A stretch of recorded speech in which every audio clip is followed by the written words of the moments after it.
Chapter 77. Is Malcolm crazy? Belch didn't understand the meaning of this sentence for a moment, but Siddle quickly sent another message. He might be a schizophrenic patient. There will be chaos in the hotel later. Remember to stay away from the female corpse and Malcolm. Siddle put down the phone, turned his eyes to face the female corpse in the corner of the room. The corpse's cold blue eyes quietly looked at the people in the hotel. After Siddle finished speaking, everyone continued to argue. Charlie started to angrily curse the unknown murderer. What a damn mad dog, blind man. Malcolm sighed and agreed, yeah, what a madman. Colm sneered, anyway, the murderer isn't me, so I consider one of you to be scolding yourself. Charlie was angry, you're still not out of the suspect category, and you're thinking of blaming us? They started arguing again, getting louder and louder, until they couldn't come to an agreement. Strangely, it seemed like everyone was avoiding Siddle's previous words at the same time. There's more than one culprit. In a hotel room. The loud arguing came from outside. The old lady in the wheelchair slowly picked up the phone. She dialed the number, the call was connected, and the sound of a chainsaw starting up echoed through the speaker. Shoot, swish, swish. The cold and sharp metal saw blade cut through the air, making a piercing sound. The old lady covered the speaker, lowered her voice and said, "Son, you don't need to go up yet. They've started fighting among themselves." She glanced at the light that came through the crack in the door and the arguing sounds in confusion. The old lady had been running the hotel here for more than 10 years, and had never encountered such a strange thing. Before her son could even sneer at these people, they had already started fighting. But she didn't panic at all, still sitting calmly in the wheelchair. After hanging up the phone, she slowly put on her newly cleaned reading glasses, preparing to push the wheelchair to the door to check the situation. Just fight, these guys biting each other the more fiercely the better, it would also save her son some work. However, after putting on her glasses, the old lady raised her head, saw the stains on the window bars and was stunned. Why was there blood stains here? She was stunned for a moment. Before she could understand the problem, she suddenly heard the sound of the wardrobe door next to her being opened by someone. The old lady's eyes widened in horror, a cold hand from behind grabbed her hair, forcing her to tilt her head back. The old lady saw the person hiding in the wardrobe. It's you. She stammered, the cold muzzle of the gun was stuffed into the old lady's mouth. It's me, that person said in a low voice, you guys are a bunch of bastards. The man pulled the trigger, a bullet silently entered the old woman's mouth, the fat and flabby body fell onto the table, her eyes wide open in horror. There was a heavy crash in the room, but the sound was not loud, so the guests who were arguing didn't notice. While the others were still arguing, Siddle went to find Police Officer John. "Chief, I want to know the specific situation of that woman's body." John was stunned, not understanding why the little girl in front of him wanted to know this. But he thought about it again, and still recounted the process of the case to Siddle. After all, the incident could only be summarized in a few sentences. After hearing everything, She quietly glanced at the female body and tried to remind John, maybe Uncle Ed's death is also related to her. John was stunned. Just as he was about to reject this ridiculous idea, he suddenly remembered something else. In the female body case, the 3 remaining dead men were suspected of murdering each other. John was momentarily stunned, and suddenly shivered. When he raised his eyes again and looked to the side, he saw the blonde girl walking under the light, the dim yellow light shining down and casting shadows on her snow-white face, making her face half light and half dark. "What are you guys arguing about?" Siddle's voice was not loud, but strangely calm. "Arguing now will only make that person successful, let alone. If he wants us to die together in the hotel, what will he do?" The arguing crowd was stunned. Malcolm was the first to react, but after he quickly stood up, he suddenly remembered that his car had not driven here, so he sat down again. But John's expression changed suddenly. Several people looked at each other and hurriedly rushed out the door. Only Police Officer Duke and Malcolm remained in the hotel.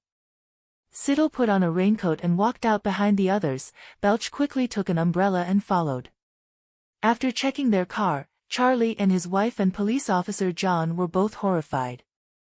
"Damn it!" John wiped the rain off his face and shouted angrily, "That guy cut our belt."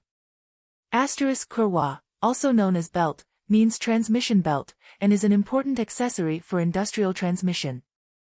Belts are used to transmit power to gears and machinery systems to operate smoothly.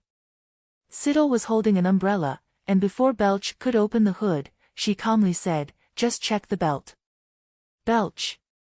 He checked it and found that the belt had indeed been cut. Siddle was not surprised. When she saw the words on the table she had already guessed. If the person who wrote the words wanted them all to die here, he definitely wouldn't give them a way out, at least not to drive away immediately after discovering there was a murderer here. After killing someone, he would definitely run out to sabotage the car. Siddle could roughly guess who the murderer was. Malcolm. This man's words and actions were very inconsistent from the beginning. Siddle noticed something strange about him while he was eating. Everyone's living habits were relatively fixed. But in just 20 minutes, from wiping the rain with a towel to wiping his mouth with a napkin, his small movements, habits, and gestures could completely change into a different style. If it was an ordinary person, they might not notice this, but Siddle had been observing the guests since entering the hotel. Malcolm was the one with the strongest sense of difference among these people. It was just that she didn't know what kind of personality he had that could have caused him to commit such a cruel murder. No. There might have been something that prompted him to kill, like the body of that unidentified woman. While Siddle was still thinking, a cry of surprise suddenly rang out beside her, followed by the sound of a gun being loaded. "What was in your trunk?" John roared angrily, pointing the gun at the newlyweds. After Charlie checked to see if the belt was broken, he suddenly remembered something else, and didn't even care that there were outsiders nearby, and hurriedly opened the trunk to check. After seeing the situation in the trunk, his eyes began to turn red. After John finished checking the police car, he intended to go to someone else's car to check the situation. But he saw. Without saying a word, the police officer pointed his gun at Charlie and his wife. Siddle, who ran over after hearing the noise, also saw the mess in Charlie's trunk. A bunch of ropes were scattered and a curled-up figure was outlined with blood spots. It looked very similar to the scene where a body was dumped after a murder. Except that there was no body. Charlie's face was pale, his cheek muscles twitching slightly. He held on to the trunk lid and forced a smile. "This is a girl we met on the road after leaving the old house. We saw her clothes were covered in blood, she couldn't talk, and she looked panicked, afraid that she was in danger, so we put her in the car, intending to take her to the city police station on the way." There were many mistakes in this account. Who would save someone and then stuff them into the trunk of a car, and then tie them up with a rope? Charlie's subsequent explanation was also very reluctant, because she was in a state of panic, she looked abnormal, so we were afraid she would attack us, so we tied her up with a rope. Obviously no one believed it. Siddle squinted his eyes, seeing Charlie explain a few more sentences. His eyes kept glancing at the trunk, his expression becoming visibly worried. Strangely, when he was in the hotel, facing the sudden tragedy, this person was not as worried as he was now. He looked into the trunk for a while, then suddenly raised his head, and said in a daze, She stole a silencer from me." A flash of lightning flashed, the pitch-black sky seemed to be torn apart, a cold wind blew, and the lightning illuminated everyone's faces. Everyone's faces looked pale. Belch was the first to speak. He said in a low voice, "You mean, there's a mentally unstable woman carrying a gun in the hotel right now?" Charlie nodded, dumbfounded. John's expression changed slightly, and he didn't pay any attention to the suspicious couple as he turned and walked towards the hotel. Siddle lifted her heels and followed. Belch timidly pulled the corner of her shirt from behind. "Are we still going to the hotel now, sis?" "Of course we have to go in." Siddle looked at Colm, who was standing next to his dilapidated truck with a gloomy expression. The others also returned to the hotel one by one. Something had indeed happened in the hotel. Eva discovered the old woman's body. Her plump body was slumped over the table, a pool of blood flowing from the corner of her mouth, her eyes wide open in horror. Eva was stunned. The first thing this woman thought of was to find her husband, Hoyt. However, when she entered the kitchen, she only saw the man also lying on the ground with blood flowing from the back of his neck. The woman who was always calm and composed finally showed signs of panic. What happened today was beyond her expectations. In the past, those tourists would not hesitate to drink the drugged tea she gave them. After the drug took effect, they would be slaughtered like pigs and dogs. But today, Eva suppressed her panic, called the basement and told him about the death of the old woman and Hoyt. After hearing the sound of the chainsaw, Eva finally breathed a sigh of relief. She was very confident that even though the two of them were dead, Leatherface would never be slaughtered by that murderer.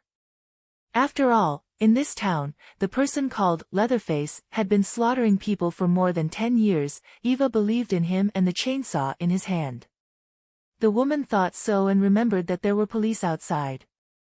She staggered to her feet, adjusted her expression, went to the small lobby of the hotel, and rushed to the police officer with a sorrowful and terrified expression. "Officer, my family member was brutally murdered, can you help me?" When Eva saw that there was only one police officer and a strong man in the hotel, her eyes flashed with calculation, intending to separate these two people from the rest, so that she could easily kill them. She looked miserable, choking and said, "This is so scary. Oh my God, I've never seen such a bloody scene.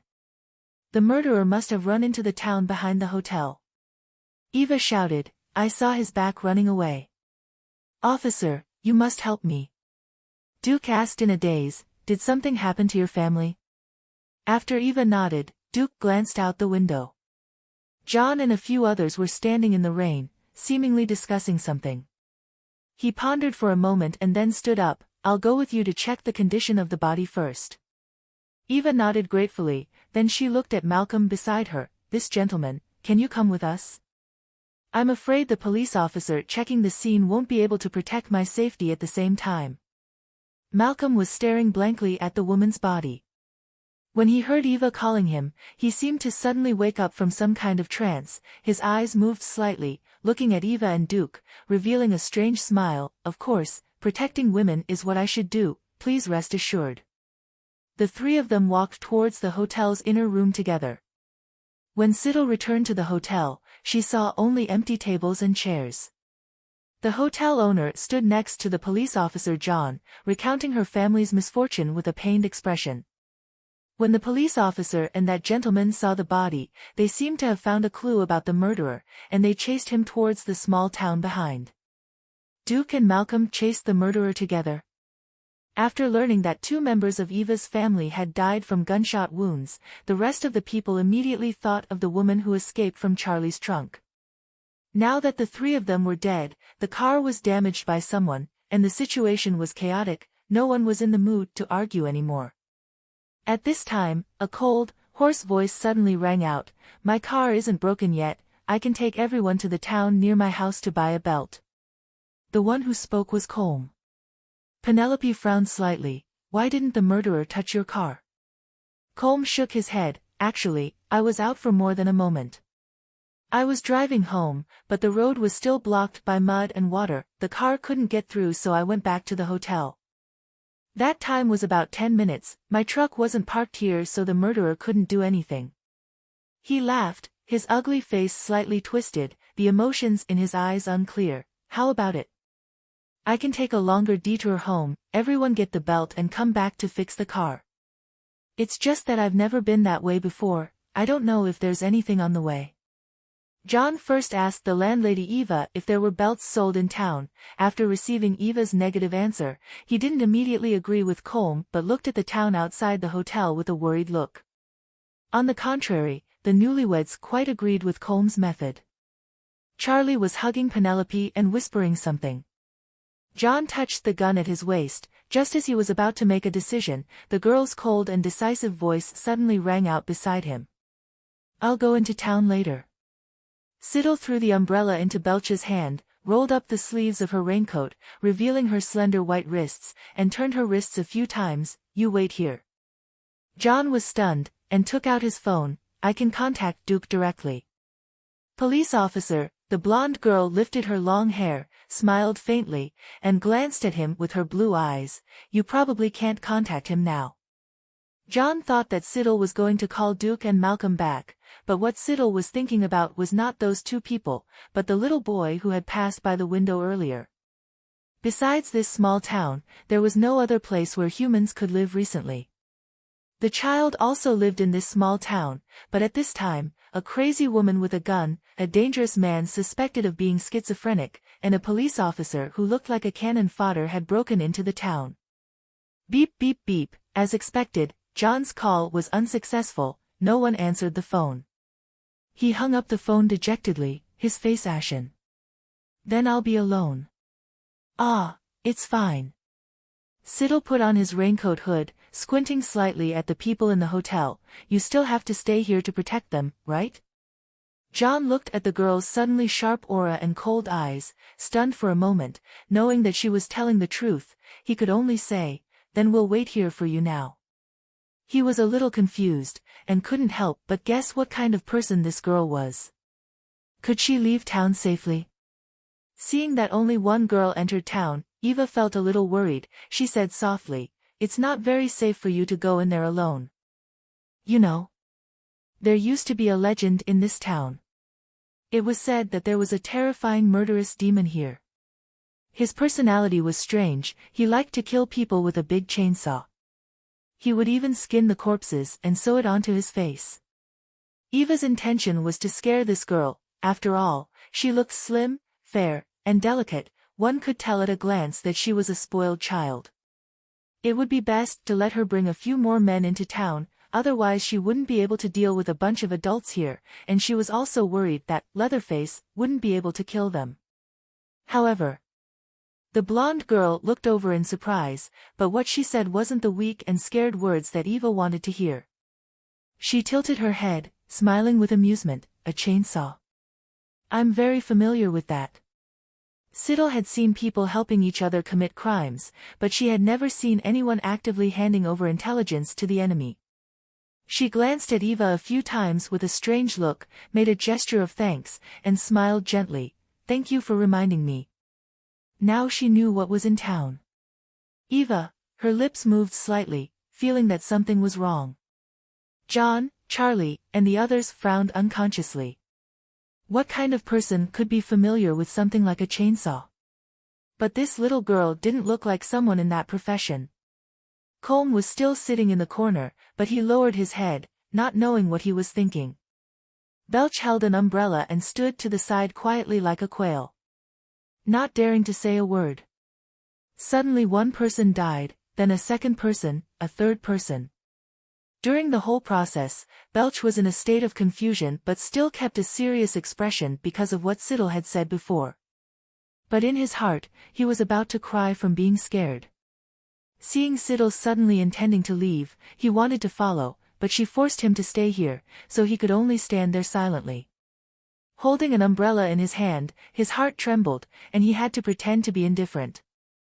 A group of people watched the girl in the black raincoat gently walk out through the back door of the hotel. When Siddle finished tying the raincoat belt and left through the back door, she also noticed the attentive gazes of the group of people behind her. She suddenly had the illusion that she was the hope of the whole village. Siddle, oh my God, how could this be? She pushed open the back door of the hotel. Outside, the wind and rain were intertwined. Raindrops as big as beans hit her, pattering, pattering. The rain was too fierce. Siddle felt a little pain from the raindrops hitting her.